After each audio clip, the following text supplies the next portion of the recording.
someone who came into TTRPGs via MERP rather than the typical D&D, which current system would you recommend to introduce new players to the hobby?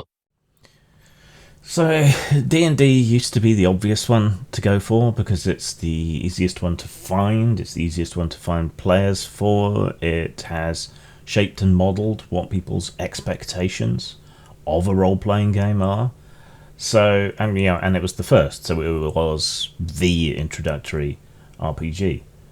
For a lot of people here in the UK, it was the fighting fantasy game books, and I wish they'd done more with the making your own adventures part of that and advanced fighting fantasy. I wish they'd done more with that at the time. That could have been a contender. Dragon Warriors was good as well, simpler than D&D, and had a lot more appealing flavour, I think, if you lived in the UK at the time. So those are some. I wouldn't recommend MERP or any other Rollmaster derivative. The thing is, right, what is your purpose in this? Because D&D is still a good idea if you want to just introduce people to gaming and the gaming community, and you want them to have access to games and materials and so on. That's still a good bet. But it is far from the most satisfactory, or best RPG out there, even as a starter RPG. I mean, I would have said back in the day, and I know you asked about modern systems, but I would have said West End Games' D6 Star Wars was a far better introduction to RPGs than D&D ever was. Star Wars is culturally ubiquitous, and the D6 system is simple enough that anyone can pick it up and play, and the template way of creating characters was pretty genius as well. Okay, you want to play a farm boy, here you go, customize it with a few bits, here's a fistful of D6, let's go. You could play. But D6 has fallen by the wayside. I still think it's a good system, and it was a lot of people's introduction to RPGs.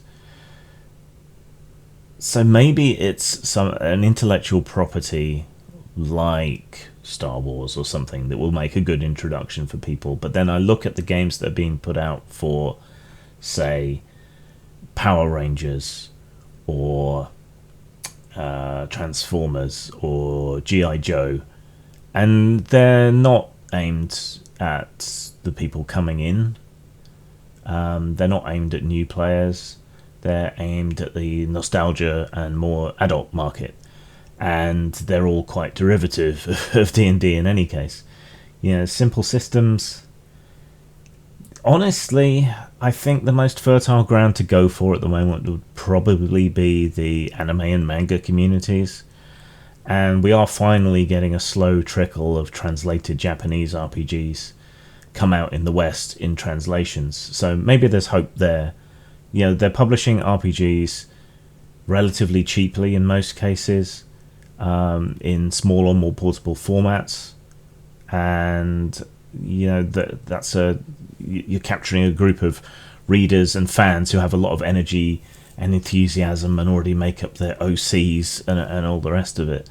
And most of the Japanese systems are pretty simple, using D6s, and there's a big culture in Japan of actual plays, playthroughs. I forget what they call them. There's some special term for it.